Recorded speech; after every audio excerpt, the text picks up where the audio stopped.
Everyone at the funeral thought my mother died of a heart attack. They looked at my father with pity, calling him a poor, grieving widower.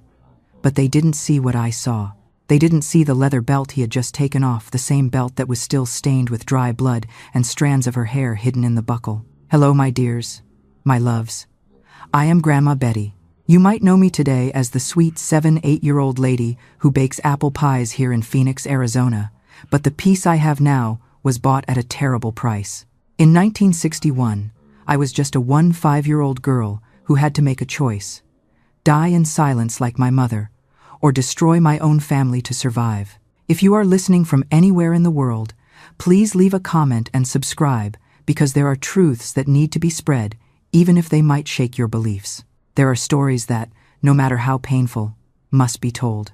I was born over in rural Arizona, a small town out in the desert that maybe you know, but nowadays it's here in the metropolitan area where I make my life. Look, this morning I was here in my kitchen doing my favorite hobby, baking fresh pies to sell over at the farmer's market in the neighborhood. You know, my children, after I retired, I discovered I had an incredible talent for making pies. I started this kind of by accident. I had some neighbors who always asked me to make them when they came to visit. And then a neighbor, Mrs. Susan, who lives over on the corner, told me, "Betty, why don't you start selling those pies? They are the best I've ever tasted in my life." And that's how it started. Today I get up early at about 5 inches the morning. I roll out the fresh dough, I prepare the sweet apple and cherry fillings, baking about 20 to 30 pies a day. I sell them over at the farmer's market, under the shade of a blue canopy I have there. People already know me. They know that every morning Grandma Betty is there with her warm pies. Here at home it's very simple, you know? It's a small house, but tidy. I have my pots of plants on the patio, some geraniums that I love to water in the afternoon, some bougainvilleas that look spectacular when they are in bloom. My grandson, Mason, my youngest daughter's son, comes here often after school to do his homework with me. He's 12 years old and smarter than anyone. He always asks me about the old stories. He wants to know what life was like in my times. And speaking of that, my dears, before you click that like button and subscribe here to the channel Grandma's Memories, which makes me very happy when you do that. I wanted to ask you for something special. Tell me here in the comments from which little corner of the United States or North America you are watching me, and what time it is there where you are. Are you watching this Grandma in the morning with your coffee after lunch, resting, or already at night before sleeping?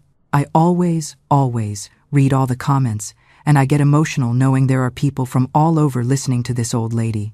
Tell me. I want to know where so much affection comes from. Let's make a chain of love all over America. You know, my children? Today I wanted to tell you a story that I have carried in my chest for many, many years. It is a heavy story that moves the heart, but it is important to be told. It is about something that happened to me when I was a very young girl back in rural Arizona, in the countryside.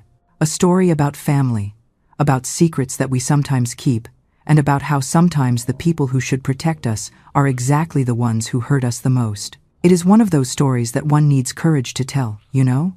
But I think like this: if my story can help a person who is going through something similar, if it can open someone's eyes or give strength to whoever needs it, then it is worth sharing it with you. So grab your coffee, get comfortable in your chair, and come with me on this journey. I am going to take you back to Arizona in the 1960 seconds, when I was a girl who thought she knew her father, who thought she knew her family. But life, my dears, sometimes teaches us very painful truths about the people we love the most. Oh, my dears, when I close my eyes and think about my childhood back in Arizona, it seems like it was yesterday, and at the same time, it seems like it was a whole lifetime ago. I was born in 1,946 inches, a very simple wood frame house, on a dirt road that was close to the town church back in the center. In that time, the town was very small. Everyone knew everyone, and families were large, very different from today. My father was named James, but everyone in town called him Mr. James. He was a tall, strong man, with dark hair and skin burned by the sun, always very serious. He worked as a farmhand on a large ranch that was a few miles out of town.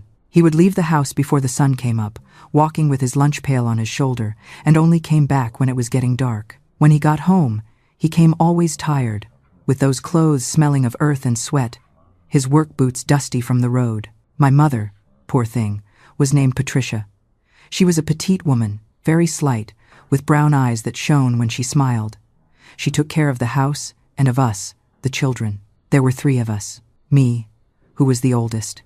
Then came my brother Robert, who was 2 years younger than me. And the littlest, Caleb, who was almost 10 years younger than me. Our house was small, but my mother made it seem cozy. It had only 3 rooms. The living room in front, which was where the wooden table where we ate was, my parents' room, and another small room where I slept on a cot and the boys slept on another cot in the corner. The kitchen was distinct, with a wood stove that my mother lit every day early to make coffee. I remember waking up with the smell of brewed coffee mixed with the burning wood and the noise of my mother's pots preparing breakfast. It was always the same: strong coffee, fresh biscuits or oatmeal with fresh milk that the neighbor, Mrs. Karen, brought us every morning. My father ate fast, always in silence, grabbed his hat and went to work. In that time in Arizona, children played in the street. My brothers and I, together with the neighborhood kids, spent the whole day loose out there. We played tag, hide and seek, hopscotch that we scratched on the ground with a piece of brick. The boys flew kites made of colored tissue paper that our mothers saved from Christmas. I loved playing house. We made pretend food with leaves and pebbles when it rained. And look, in Arizona, rain was a party, because sometimes months passed without a drop falling. We ran to the street to bathe in the rain. My mother would yell from the door, "Betty, get that girl inside or she's going to catch a cold." But she herself liked seeing us happy, you know? Sometimes she even smiled seeing our joy. My mother was very affectionate. She always had a caress, a little kiss, a rub on the head. She knew how to make some pumpkin pies that were a delight, and whenever she had a little money saved, she bought us candy sticks at Mr. Scott's store. It was our greatest joy. But with my father, oh, how things were different. He was very quiet, very serious. When he came home from work, the whole house went silent. We couldn't make noise. We couldn't run through the house. He sat in the wooden chair in the living room and stayed there quiet, just looking at the wall. My mother served him supper in silence too, always very careful not to make noise with the plates. I remember we were afraid of him, you know? It wasn't a fear like he was going to hit us, because at that time he didn't hit us, right? But it was a fear that he would get mad, that he would yell, because when he yelled, oh, the whole house shook. His voice was loud, deep, and when he was angry, everyone stayed quiet like little mice. My mother always told us, "Obey your parents, huh? Don't make him mad, he works so hard to support you." And we obeyed. When he arrived, we ran inside the house and stayed quiet until bedtime. But there was one thing I noticed and didn't understand well at that time. Sometimes, when my father came home, my mother had some bruises on her arm or a purple mark on her face that she said she had fallen or that she had hit herself on the door. She always had an explanation, you know? "Oh, Betty, your mother is clumsy. I tripped over a stone in the yard, or I hit my arm on the corner of the table by accident." I was a child and I believed her. I didn't think my mother was kind of clumsy, but there was something in her way of speaking, a sadness in her look that I couldn't understand. That is the most heartbreaking moment a child can face, that split second when your intuition tells you that the person who is supposed to be your shield is actually the storm. If any of you listening right now feel that knot of uneasiness in your own home, please, listen to that feeling. Trust your gut. She stayed quieter those days. She didn't sing while doing housework as she used to do. And my father those days stayed even angrier than normal. Sometimes I saw him looking at my mother in a strange way, as if he was mad at her for something she had done, but I didn't know what. That was how I grew up in Arizona, between the games on the dusty street, my mother's affection, and the respectful fear of my father. It was a simple life of a family from the country, where men ruled and women obeyed, where children didn't question adults, and where some secrets stayed kept behind closed doors. I didn't imagine that those small signs, those purple marks, that sadness in my mother's look, were just the beginning of a much darker truth that I would only discover years later, when it was no longer time to save her. My dears, it was when I turned 15 years old in 1961 that things in our house started to change in a way that shook everything I knew about my family. Until then, I lived in that little world of a child, playing in the street, helping my mother with housework, without understanding well what happened between four walls when we weren't watching. I remember like it was today, the day of my 15th birthday. My mother had made a chocolate cake, my favorite, and had called some neighbors to celebrate with me. It was a Saturday. My father hadn't gone to work because the boss had given him the day off. I was so happy. 15 years was an important age for us at that time. It meant I was becoming a young lady. The neighbors brought some simple little gifts, a wooden comb, a bar of scented soap, some colored ribbons for my hair. Mrs. Karen brought a jar of fresh milk from her cow to go with the cake. Everything was so joyful, with the women talking in our small living room, laughing at the stories they told each other. It was then that my father appeared at the door. He had gone to Mr. Scott's store to buy cigarettes, but when he came back and saw all that commotion in the house, his face changed completely. He got angry with that unfriendly face I already knew well. "What is all this racket in here?" he asked with a deep voice, standing in the living room door. "Looks like a party for rich folks. So much noise." My mother got up quickly from the chair where she was sitting and went to him, kind of nervous. "It's Betty's birthday, James, 15 years old. I just called the neighbors to have a little coffee and eat a piece of cake." I saw him look at her in a way I had never seen before. It was a hard, cold look, as if she had done something very bad. The neighbors all went quiet at once, feeling the heavy atmosphere that fell in the room. "Party? For what?" he said, taking the hat off his head and throwing it on the table, right in the middle of the small plates with cake. 15 years isn't an age for a party. It's an age to work. And you there wasting the house money on nonsense. Mrs. Karen, who was a brave lady, tried to soften things. "Oh, Mr. James, it's just a simple little cake." Patricia made it with the eggs she had left over from last week, but he cut her off mid-sentence. "Mrs. Karen, you take care of your house, and I'll take care of mine." His voice came out so deep, so threatening, that the poor woman shrank in her chair. It was then that something happened that marked me for life. My mother, trying to defend her friends and smooth the situation, spoke softly. "James, the neighbors only came to keep me company. It costs nothing to have a little joy in the house." Done. It was as if she had lit a fuse of gunpowder. My father turned to her slowly, very slowly, and I saw something in his eyes that gave me a cold feeling in my stomach. It was anger, but it wasn't just anger. It was something darker, more dangerous. "Are you answering me back, Patricia?" he asked, taking a step towards her in front of everyone. "Are you disrespecting me?" My mother turned white, white as paper. Her little hands started to tremble, and she shook her head. "No, no, James, I didn't. I just meant to say." But he didn't let her finish. He raised his right hand very slowly, like someone who is going to give a slap, and my mother shrank all over. She closed her eyes, waiting for the blow. The neighbors stood paralyzed, not knowing what to do. For a moment that seemed like an eternity, he stood there with his hand in the air. Then he looked around and saw that everyone was watching. He lowered his hand, but he got very close to my mother and spoke softly, but in a tone that everyone heard. "We'll talk about respect later.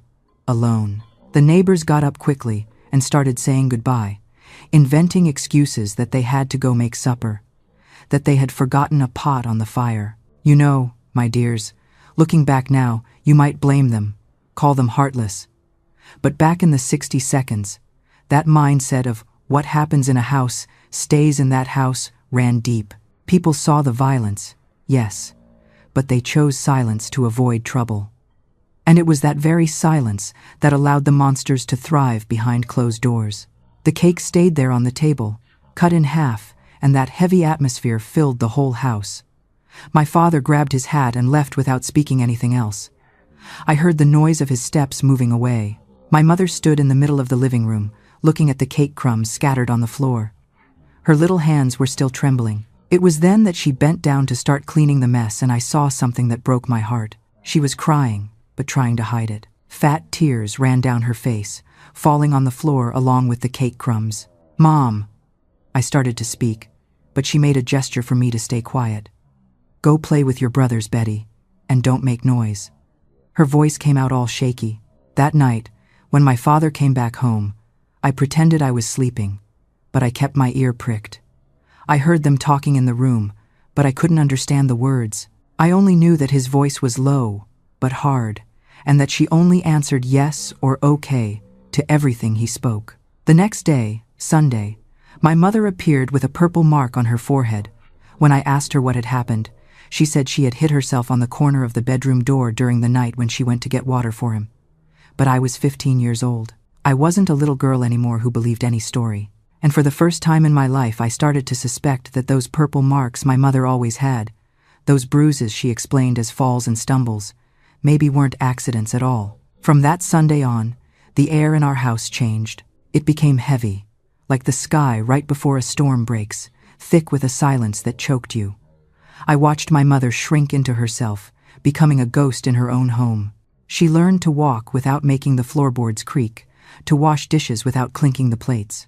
We developed a silent language, she and I, a glance that meant, he is in a bad mood, a slight nod that meant, stay in your room. I lived with a permanent knot in my stomach, waiting for the sound of his heavy boots on the porch. That sound didn't just signal his arrival, it signaled the beginning of our daily terror. And amidst this fear, his gaze turned toward me. It wasn't the look of a father anymore. It was the look of a wolf assessing a new lamb. He would stand in the doorway while I dried the dishes, saying nothing, just watching. I could feel his eyes crawling over me, making my skin prickle.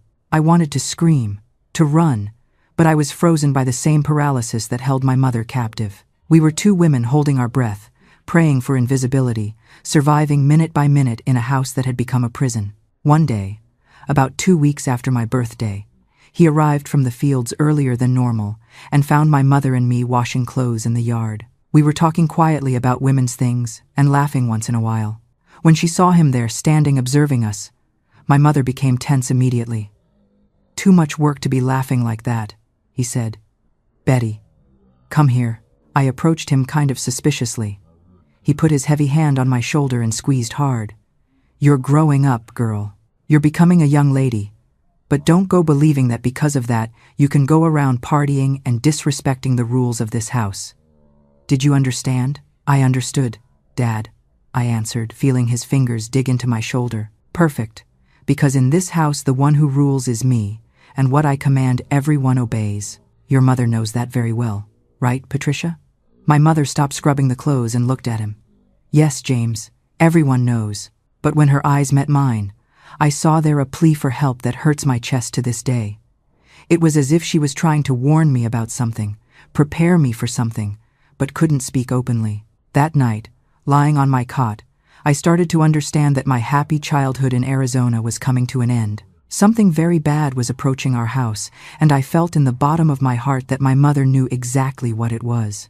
Oh, my dears, the months that followed after my 15th birthday were the darkest of my life. What had started as threats and hard looks transformed into something much worse, into a violence that hurts me to remember to this day. My father started coming home earlier and earlier from the fields, always with some excuse, that the work was lighter, that the foreman had dismissed the workers earlier, that he needed to solve some things at home. But the truth was he wanted to be watching my mother, controlling every move she made. The first time I witnessed him hitting her for real was an afternoon in October, when the heat was tremendous in Arizona. I had gone to get water from the well that was in the backyard when I heard a strange noise coming from the kitchen. It was like the sound of something hitting wood, followed by a stifled moan. I arrived slowly at the kitchen door and saw a scene that froze my blood. My father had my mother cornered against the wall, grabbing her by the neck with one hand and with the other hitting her in the face. They weren't just slaps. No, my children, they were real, heavy punches that made her head snap from side to side. "I told you not to leave the house without telling me," he yelled softly, trying not to attract the neighbors' attention. "I told you that you couldn't go to Mrs. Karen's house without my permission." My mother tried to explain herself, but barely managed to speak because he was squeezing her neck. "James, I only went to return the cloth she lent me." "Liar." He gave her another punch, this time in the stomach, and my mother doubled over trying to catch her breath. "You went there to gossip about me? Was that it? Did you go tell the others I hit you?" I stood there paralyzed, not knowing if I should run to help her or if I was going to call someone. But before I could move, my father saw me standing in the door. For a second, our eyes met. I saw there something I will never forget. There was no shame at all on his face. There was no regret. There was only anger at having been discovered. "Betty," he said, letting go of my mother, who slid down the wall until sitting on the floor. "Come here." I didn't want to, but my legs took me to him. My mother, still trying to breathe well, made a gesture with her hand for me not to approach, but I couldn't disobey my father. He put his heavy hand on my shoulder, the same hand that had just hit my mother, and spoke very softly in my ear. "What you saw here never happened. Your mother fell by herself. She hit herself on the corner of the table. That was what happened. Did you understand?" I nodded yes, but he squeezed my shoulder until it hurt. "Tell me what you understood." "I understood, Dad," I managed to whisper. "Perfect, because if you tell anyone, I'm going to have to teach you too how a woman should behave in this house, and it's not going to be just with words. Did you understand?" At that moment, looking into his eyes up close, I understood that my childhood had truly ended. I wasn't the protected daughter anymore. I had become something else, a dangerous witness that needed to be controlled. In the following months, the house became a hell. My father looked for any excuse to hit my mother. If the food was too hot, if it was cold, if she took too long to answer when he arrived, if she answered something he didn't like, and always he made sure I saw. It was as if he wanted to teach me something, as if he was showing me what a woman's place was in his house. I noticed he watched me during the beatings he gave her, verifying if I was paying attention, if I was learning the lesson. My mother started to look different, thinner, quieter, always with marks on her body that she tried to hide with clothes. She stopped singing while she worked. She stopped smiling at the silly little things my younger brothers did. It was as if the joy had dried up inside her. And the worst thing is that she started pulling away from me too. I think she was afraid that if we got too close he would get jealous or suspicious. So she spoke to me only what was necessary. She gave me orders about what to do in the house, but we never had those moments of affection we had before. One night I woke up with strange noises coming from their room. I thought it was a fight again, but it was different. My mother moaned softly, as if she was in pain, and my father said something that disgusted me. "Stop crying, Patricia. It's your duty as a wife, and now it's also your punishment for having left the house yesterday without telling me." I covered my ears and pretended I was sleeping, but I understood that he was hurting her in other ways too, ways that a 5-year-old girl shouldn't even know existed. It was around that time that my father started paying more attention to me. Not in an affectionate, fatherly way, no. It was an attention that scared me. He noticed when I was growing, when my body was changing. Sometimes I felt him watching me when I was sweeping the porch or washing dishes, and that look gave me chills. One afternoon, when my mother had gone to the store to buy corn, he arrived from the fields and found me alone at home. My brothers had gone out to play in the street. "Betty," he called from the door, "come here." I went drying my hands on my apron. He stood looking at me in a strange way, up and down, as if he was evaluating something. "You're turning into a pretty young lady," he said, getting closer. "Just like your mother when she was young." Something in the way he said it gave me a lot of fear. I tried to move away, but he grabbed my arm. "Where are you going? Don't you like talking to your father?" "Yes, I like it, Dad," I lied. "Then stay there quiet." He ran his hand over my face in a caress that had nothing of a father's caress. "Your mother is getting old, Betty, tired, but you are at the perfect point." I didn't understand well what he meant, but the fear I felt was so great that I started to tremble. It was then that I heard my mother's voice arriving from the street talking to a neighbor. My father let me go quickly and went to sit in his chair as if nothing had happened. But when my mother entered the house and saw our faces, mine of fear, his of anger for having been interrupted, she understood immediately what had almost happened. That night she came to my cot after everyone slept and whispered in my ear, "Betty, never stay alone in the house with him again. Never again." This is the moment the true nightmare begins. Not just the violence, but the realization that a father's love has twisted into something predatory. Patricia's warning is the desperate act of a woman who knows she is running out of time to protect her child. But as Betty sensed, a locked door is no match for a monster who owns the keys. Brace yourselves, because the storm is about to break. "Promise me?" I promised her, but deep down I knew that a promise like that was going to be difficult to keep. My father was smart, patient. He knew how to wait for the right moment, and I felt that moment was getting closer every day. My mother knew it too.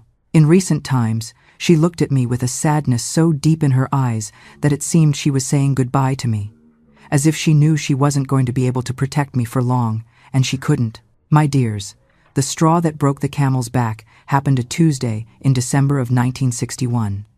It was the time of Christmas pageants in Arizona. You know how it is in the country. The parties extend until December, and there was an evening service at the town parish that my mother always frequented. She had asked my father for permission to go, and he had let her, but with one condition. She had to return before the sun went down. That day the service went longer than normal, because the father had announced some important things about the construction of the new chapel. My mother had stayed to help the other ladies organize the church pews and clean the candles after the prayer. When she arrived home, it was already getting dark, and I saw on her face the desperation of someone who knew she was going to pay dearly for that delay. I was in the kitchen preparing supper when I heard her steps arriving through the yard. My heart raced because I knew my father was waiting. Sitting in that wooden chair in the living room, watching the wall clock that marked the hours without mercy. When he heard her steps, he didn't even look at the door, only spoke with that icy voice I already knew well. "What time is it, Patricia?" "James, can I explain?" She started taking the shawl off her head with trembling hands. The father asked the ladies to help. I asked, "What time is it?" He cut her off mid-sentence, without even lifting his eyes from the floor. It's already almost 7 at night," she whispered. And I saw that her little hands were already trembling. "And what time did I tell you to come back?" "Before the sun went down," she answered, and her voice came out so soft it was barely heard. "So you disobeyed me." He got up slowly from the chair, and I dropped the wooden spoon that was stirring the beans. My blood froze. "In front of the whole neighborhood, you disobeyed me. You didn't respect me." I ran out of the kitchen and saw my brothers who were playing in the yard with some twigs and pebbles. They felt the heavy atmosphere and ran inside the house.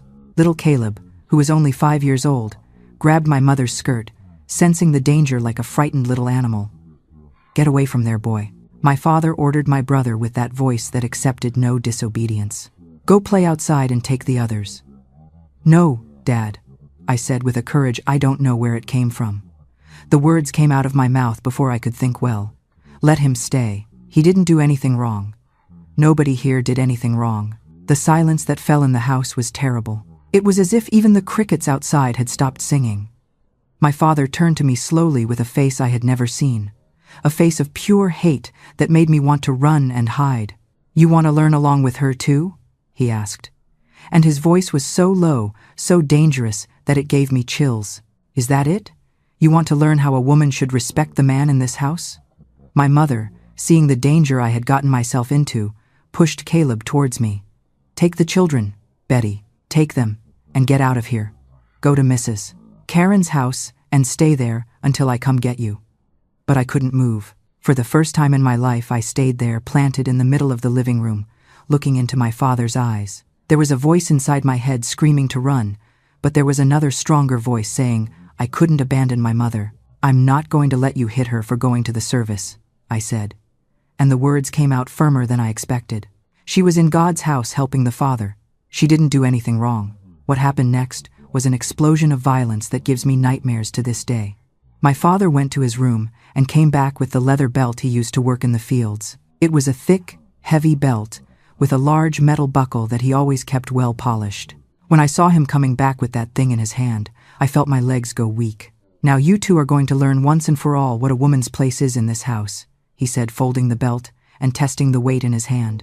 First he went after my mother. She tried to run, but he caught her before she reached the door. The first blow hit her on the back, and the noise of the leather hitting was terrible, like a whip cracking.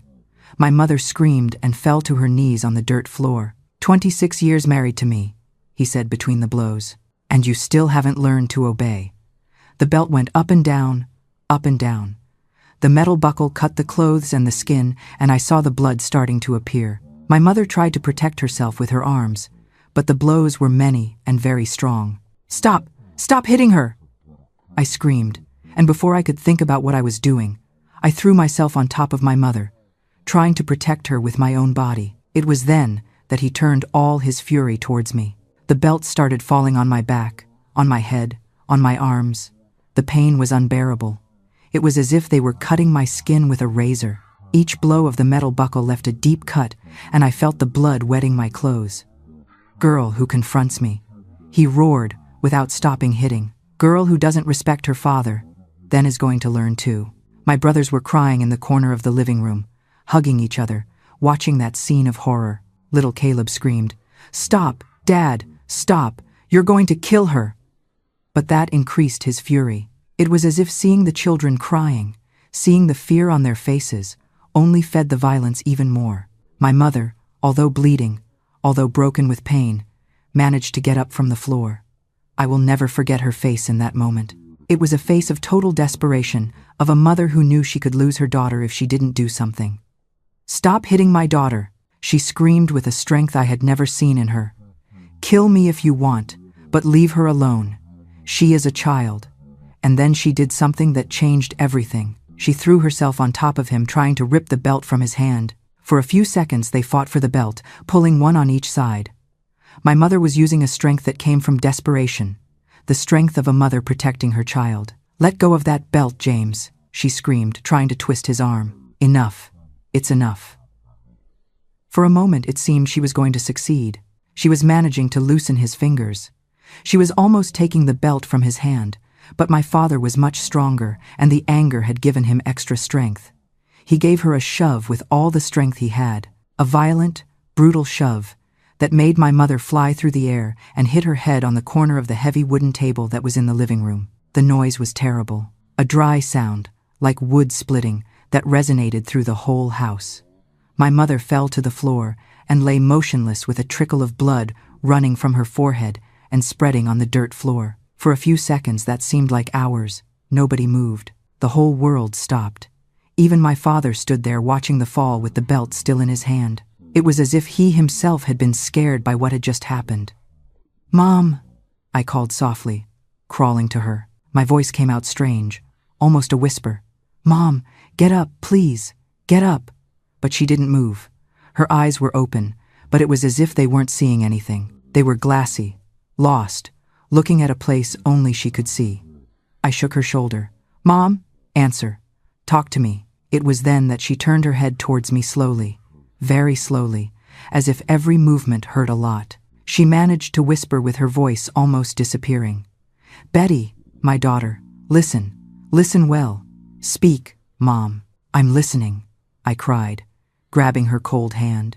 "When he sleeps, when he relaxes, you run, go to Mrs. Karen's house, tell everything that happened here. Promise?" "No, Mom, don't talk like that." I cried even more. "We are going to leave here together right now. I'll help you get up and we'll go." But she shook her head almost imperceptibly. "No, I can't get up. Betty, there is something important. Pay attention to the belt. When he takes it off, look at it well." "What belt, Mom? Why the belt?" "Look at it well. It has blood. It's not just yours. It's not just mine." She was making a terrible effort to speak, as if every word was a mountain. It already had. Before today, it already had. At that moment, I didn't completely understand what she meant, but I engraved every word in my memory. My father, who had stood there all that time, suddenly reacted, approached us and said in a voice that tried to be normal, "She just hit her head. She's going to be fine. It's just a bump. Help her get up." But when I tried to help my mother sit up, she moaned with a pain so strong that it broke my heart. There was something very bad happening inside her body. She tried to breathe, but the air didn't go in well. "She needs a doctor," I told my father, attempting to keep my voice steady. "She needs to go to the doctor now." "Doctor? Nothing," he answered dryly, putting the belt back in his pants, as if nothing had happened. "She just needs to rest. Tomorrow she'll be fine. Women are tough." That night was the longest of my life. I carried my mother to the room with Robert's help. She lay on the cot, moaning softly once in a while, breathing in a strange way, as if every breath was a struggle. I sat on the floor next to the cot, holding her hand, feeling it getting colder and colder. Hour by hour, I wet a cloth in the basin of water and passed it over her forehead, wiping the blood that wouldn't stop coming out. My father, after eating supper, as if nothing had happened, went to sleep. I heard him snoring in the room next door, a heavy snore of someone sleeping peacefully, without any remorse. It was almost dawn when my mother opened her eyes and looked at me with a clarity that scared me. It was as if she had come back for a few minutes just to give me an important message. "Betty, pay attention. Listen well to the belt. Look at it well when he takes it off at the buckle. It has old blood, dried blood. It's not from today. It already had from other times." "Mom, what other times?" "The times I fell, the times I tripped. He always used the belt. Always." She paused, breathing with difficulty. "On the buckle there is hair. My hair stuck for years." At that moment, a terrible truth started to form in my head. The falls from the stairs, the bruises, the purple marks she always explained as accidents. It had all been him. It had always been him. "Betty, when I'm not here anymore, he's going to want you in my place. Promise you won't let him. Promise you'll tell everyone." "Mom, stop talking like that. You're going to be fine. Tomorrow we're leaving here." But she shook her head. "I'm not going. I won't be able to. But you can. You have to." She closed her eyes and didn't speak anymore. Her breathing became weaker and weaker, more and more spaced out. I stayed there, holding her hand, feeling the life go away little by little. When the sun came up, illuminating the room with a golden light that entered through the small window, my mother wasn't breathing anymore. My father woke up, saw her there motionless, and put on an act that disgusted me. He started to cry, to call her, to fake desperation. "Patricia, my wife, wake up, don't leave me alone." He called the neighbor, Mr. Scott from the store, to help take her to the doctor. But everyone already knew it was too late. Dr. Evans, who was the only doctor in town at that time, came to our house, examined her, and confirmed. It was a massive heart attack. Her heart couldn't take the shock of the fall. Hearing this, I'm sure you feel ridiculous and angry, don't you? How could a doctor be so blind? But that was the reality of the times. The word of a respected man weighed a ton, while the life of a woman, well, it was as light as a feather. They would rather write heart attack on a piece of paper than admit a murder had happened right there in their quiet little town. They took her body away, covered in a white sheet, and as the door closed behind the doctor, I looked at my father. He was sitting at the table, his head in his hands, performing the role of the devastated husband. But I saw his shoulders. They weren't shaking with sobs. They were stiff with tension. In that moment, something inside me broke, not my heart, but my fear. The terror that had silenced me for 15 years turned into something cold and hard, like steel. I realized then that my mother's death wasn't just a tragedy. It was a prophecy of my own future.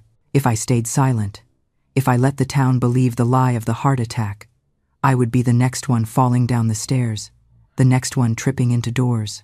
The grief was there, vast and crushing, but beneath it burned a fierce, white-hot rage. My mother had given me a final mission with her dying breath, a key to unlock the cage. I wasn't just a grieving daughter anymore. I was a witness, and witnesses have a duty to speak, no matter how much their voice shakes. My dears, my mother's wake was set for the next day, a Thursday, in Arizona. At that time, when someone died, the whole town stopped to give their condolences. Our small house became packed with people, neighbors, friends, acquaintances from the ranch where my father worked, ladies from the church who came to pray the rosary. My father was playing the role of grieving widower with a perfection that disgusted me. He had put on the nicest black clothes he had. He had combed his hair with hair oil and received condolences with a face of suffering that fooled everyone. "Poor Mr. James," I heard Mrs. Karen whispering to another neighbor. "He lost his wife just like that out of nowhere. A heart attack, still so young." "It's tragic," answered the other. "And now he's going to have to raise those children all alone." I was sitting in a corner of the living room, dressed in a black dress that the neighbor had lent me, pretending I was in mourning. But inside, I boiled with anger. Every time someone came to give me condolences, saying, "Your mother was a saint," or "She is in a better place now," I felt like screaming the truth. It was during the afternoon that I noticed my father doing something strange. He was talking to Mr. Scott from the store, receiving condolences when he took off the belt from his pants. He said it was too tight, that nervousness had made him bloated. He hung the belt on a chair that was close to where I was sitting. At that moment I remembered my mother's last words. "Look well at the belt." I waited for everyone to get distracted with the prayers the ladies were saying around the coffin. Slowly, without drawing attention, I approached the chair where the belt was hanging. What I saw froze my blood to the bones. The metal buckle, which my father always kept polished and shiny, had dark spots encrusted in the folds. They weren't spots of rust or dirt. It was blood, my dears. Dried, dark blood. That was already there for a long time. And worse still, stuck in the corners of the buckle, were strands of hair, brown hair, exactly the same color as my mother's hair. At that moment, everything made sense. The falls she had, the purple bruises that appeared on her body, the times she tripped on the stairs or hit herself on the corner of the door. It hadn't been any of that. It had been that belt. Always that belt. My father hadn't killed my mother just the day before yesterday. He had been killing her little by little, beating by beating, for years, and no one ever suspected anything. I was there looking at that terrible proof when I felt a heavy hand on my shoulder. It was my father. "What are you doing there, Betty?" he asked softly so no one would hear. "Nothing, Dad. Just looking at the belt that fell off the chair." He looked at me with those hard eyes. "Leave that belt there. Don't touch other people's things." But there was something in the way he said it, a hurry to get me away from there, that made me understand he knew exactly what I had seen. And I knew that he knew that I knew. That night, after everyone left, and only us family remained in the empty house with the coffin, my father called me to talk on the porch. "Betty," he said, lighting a cigarette and blowing the smoke slowly, "tomorrow after the burial, things are going to change here at home." "What do you mean, Dad?" "Your mother isn't here anymore to take care of the house, to take care of your younger brothers. You are now the oldest. It is your responsibility to assume her place." I felt a cold chill run down my spine. "What place, Dad?" "The place of the woman of the house. Take care of the food, the cleaning, the children, and take care of me too." He took a long drag on the cigarette and looked at me in a way that made me want to run. "In the way your mother took care." I have to pause here for a moment, because even now, the memory sends a chill down my spine. He didn't just need a cook, my dears. The way he looked at me wasn't the look of a father. It was the look of a beast sizing up its next prey. That was a depth of evil I would have rather died than let happen. At that moment, I understood everything. He wasn't talking just about household chores. He was talking about me becoming the new victim, occupying my mother's place in every sense. And if I refused, if I disobeyed, that belt was going to be used on me too. I'm still a child, Dad. I'm only 15 years old enough to learn. Your mother was 15 when she married me, and look how well she learned. He threw the cigarette on the ground and stepped on it. You are going to learn too, Betty. The easy way or the hard way. That dawn lying on the floor next to the coffin, because it was tradition for someone from the family to stay watching over the body, I made the most important decision of my life. I wasn't going to let him break me like he broke her. I wasn't going to die little by little like my mother died. And I wasn't going to let that man keep pretending he was a victim of fate, when in truth, he was a murderer. The day of the burial, which was a Friday, the whole town went to the cemetery in Arizona. My legs felt like lead. Every step toward the altar felt like walking through deep water. I could feel the eyes of the town on my back, the judgment, the pity, the expectation that I would be a good girl and weep quietly. My heart hammered against my ribs so hard I thought it would burst. The pain of the fresh cuts on my back stung with the friction of the fabric, a brutal reminder of why I was standing up. I looked at the open grave, at the dark earth waiting to swallow the truth along with my mother. Not today, I whispered to myself. Today, the secrets die. Everyone went quiet looking at me, thinking I was going to say something nice about my mother. Father Thomas, I said with a voice firmer than I imagined I could. Before you start the prayer, I wanted to show something important to everyone here. The father, who was a kind man named Father Thomas, was surprised. What is it, my child? Without saying anything else, I turned my back to the crowd and lifted my blouse. On my back were still the fresh and bloody marks of my father's belt, deep cuts made by the metal buckle, purple and black bruises that covered the entire length of my back. A murmur of horror ran through the crowd. I heard some women scream in fright. Others started to cry. The father himself was speechless for a few seconds. Then I turned around facing everyone and pointed at my father, who was sitting in the first row with the face of someone who had seen a ghost. The same belt that did this to me last night killed my mother the night before last. He isn't a widower, folks. He is the murderer. The silence that fell over the cemetery was total. It was as if even the little birds had stopped singing. Everyone looked at me, then at my father, then at me again, trying to process what they had just heard. My father got up from the bench as if he was going to say something, but I didn't let him.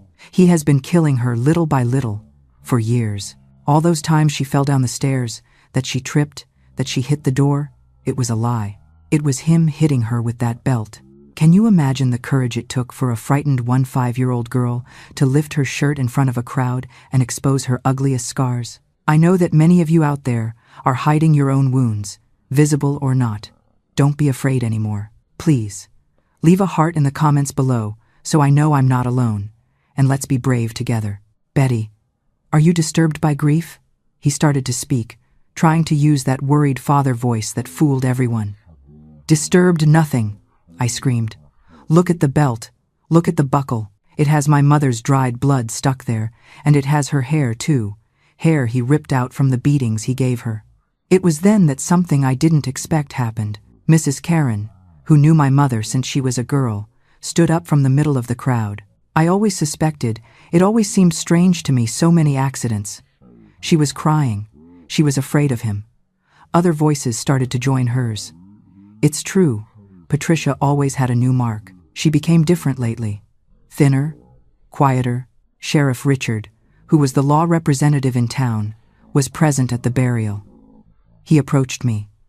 Girl, are you sure of what you are saying? It is a very grave accusation. I am sure. Yes, sir. And I can prove it. I looked straight into my father's eyes, who was pale as paper. Ask him to take off the belt. Ask to examine the buckle. You will see my mother's blood still there. My father tried to back away, but there were already too many people around him. Sheriff Richard was firm. James, you are going to have to cooperate. Take off the belt. This is absurd. My daughter is deranged with grief. I am not going to submit to this humiliation. But the sheriff wasn't playing. Either you take it off, or I take it off you. You choose. With hands trembling from nerves, my father took off the belt from his pants. The sheriff grabbed the metal buckle and examined it carefully. After a few seconds, his face changed completely. Good Lord, he murmured. There is dried blood right here, and strands of hair. He looked at the crowd. The girl is telling the truth. What happened next was like a storm. Everyone started talking at the same time, asking questions, looking at my father with disgust and anger. Some women came to hug me, crying with me. Others went to look at the coffin with other eyes, finally understanding how she had truly died. Sheriff Richard arrested my father right there in front of everyone. James Smith, you are under arrest on suspicion of homicide. We are going to exhume your wife's body for a more detailed investigation. When they took him away handcuffed, he still tried to look at me with anger, as if I were guilty of everything, but I didn't lower my eyes. I returned his firm look until he disappeared amidst the dust raised by the police cruiser. My mother's burial happened that same day, but now it was different. Now everyone knew the truth. Now she was no longer the woman who died of a heart attack. She was the woman who was murdered by her own husband, little by little, over years. And I, who had spent 15 years of my life afraid of him, was finally free. The marks on my body healed with time, but they had served as the map that took my father to prison and saved my own life. The Justice of Arizona confirmed later what I already knew. My mother had died of internal hemorrhage caused by head trauma. The heart attack was invented to hide the crime. My father was sentenced to 20 years in prison for homicide and abuse. My brothers and I went to live with our Aunt Margaret, my mother's sister, who received us with all the affection in the world. And it was there that I started to understand that not all men are like my father, that not all families live in fear, that it is possible to live in peace. My dears, here I am today at 78 years old, telling this story from my simple little house in Phoenix, Arizona. It seems impossible that that 5-year-old girl who confronted her own father in a cemetery in rural Arizona is the same grandma who is here now, making pies early in the morning to sell at the farmer's market. Life after that day changed completely. My brothers and I went to live with our Aunt Margaret, who was a widow and lived in a bigger house also in Arizona. She received us with a love I didn't even know existed. For the first time in my life, I knew what it was to live in a house where people talked without fear, where nobody lowered their voice when the man arrived, where children could play and laugh without worrying about waking someone up. Aunt Margaret was a strong, hard-working woman who embroidered napkins to sell. She taught me to embroider too, and for a few years, that was how we lived. Me helping her with the embroidery, taking care of my younger brothers, and little by little learning what it was to have a real family. It was at Aunt Margaret's house that I met my late husband, Patrick. He was the son of a friend of hers, a good boy, hard-working, who had come from Phoenix to spend vacations in the country. I was 17 years old when we met, and he was the first person who made me understand that a man could be affectionate without being violent, that he could have authority without being a tyrant. We dated for 2 years, always with the supervision of Aunt Margaret, as was the custom in that time. In 1965, when I turned 19, we got married in the town parish, the same one where my mother went to her services. It was a simple wedding, but full of joy.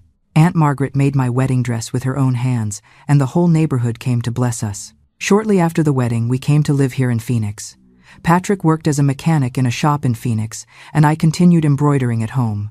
Our life was simple, but it was ours.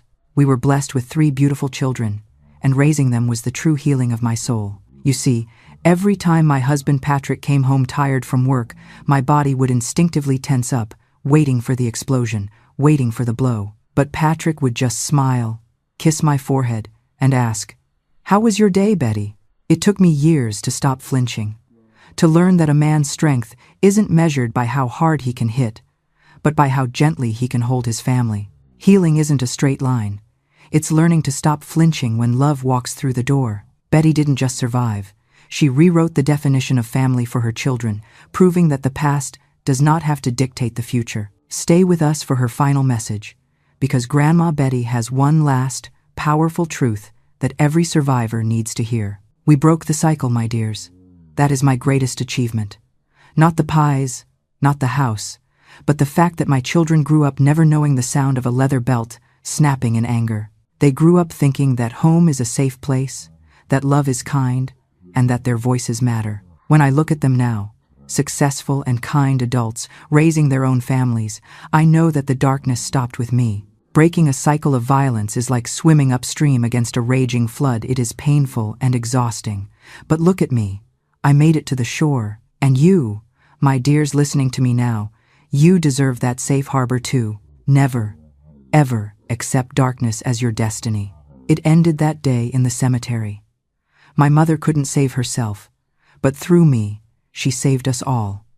My life today is simple, but it is mine. I wake up early to bake my pies. I cherish the chats with my neighbors, Mr. Henderson and Mrs. Davis. And I love helping my grandson Mason with his homework. I have 4 other grandchildren too, Jennifer's children in Tucson, and Ryan's daughters who visit on weekends. When we have disagreements, we talk like civilized people. There is no shouting, no fear.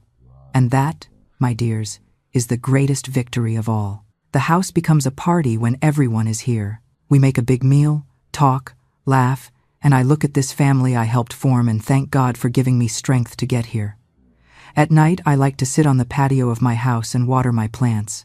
I have geraniums, bougainvilleas, some small roses I planted in an old pot. It is my moment of peace when I reflect on life, on everything I have been through, on everything I conquered. Sometimes, when I am there watering the plants, looking at the movement of the street, I remember my mother. I think about what she would say if she saw how our family turned out, how the children she protected grew up well, how her grandchildren are happy and healthy. I think she would be proud, you know? Proud to see that her sacrifice was not in vain.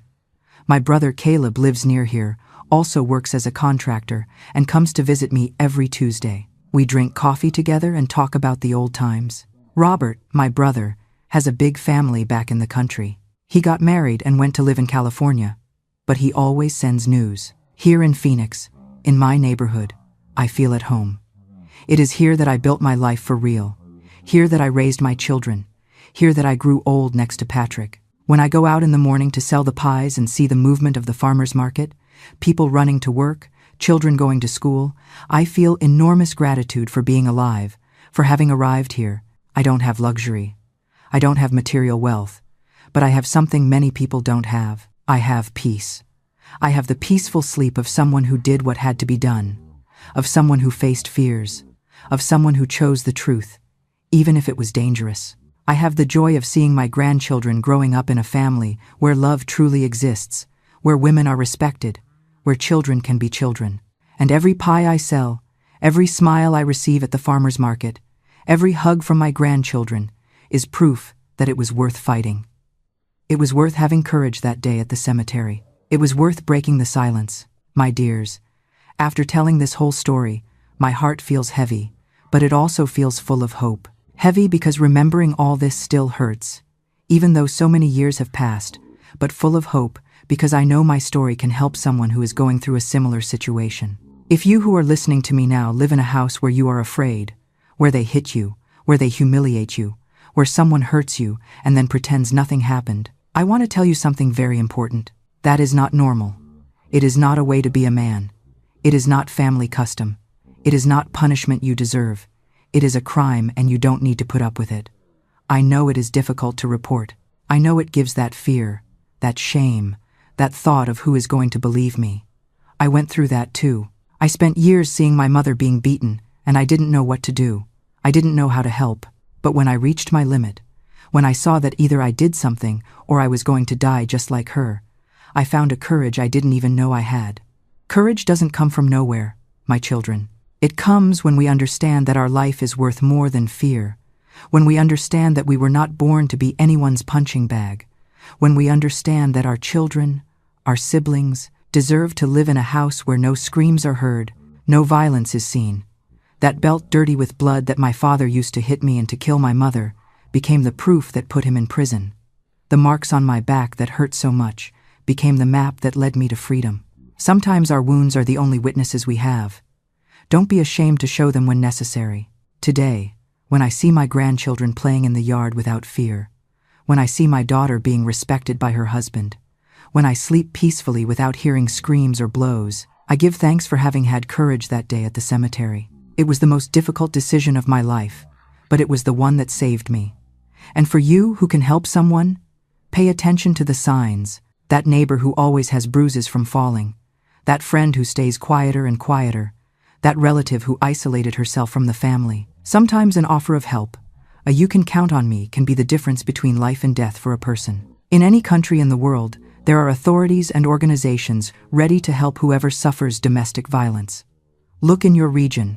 Seek help from the police, in hospitals, in churches, in schools. Dignity and respect are universal values, no matter where you are. Justice was finally served that year, and though the scars on my back remained, the heavy shadow of fear vanished from our lives forever. That belt, once a symbol of terror, became the very key to our freedom. Now, I turn to you, my dears. We often believe that silence is safety, but I must ask you, who is that silence really protecting? Is it the victim or the one holding the belt? If you are carrying a heavy truth in your heart, or if you have found the courage to break a cycle in your own life, please share your story in the comments below. Your voice might be the light someone else desperately needs to see. Join our family by subscribing to Grandma's Memories, and let's keep being brave together.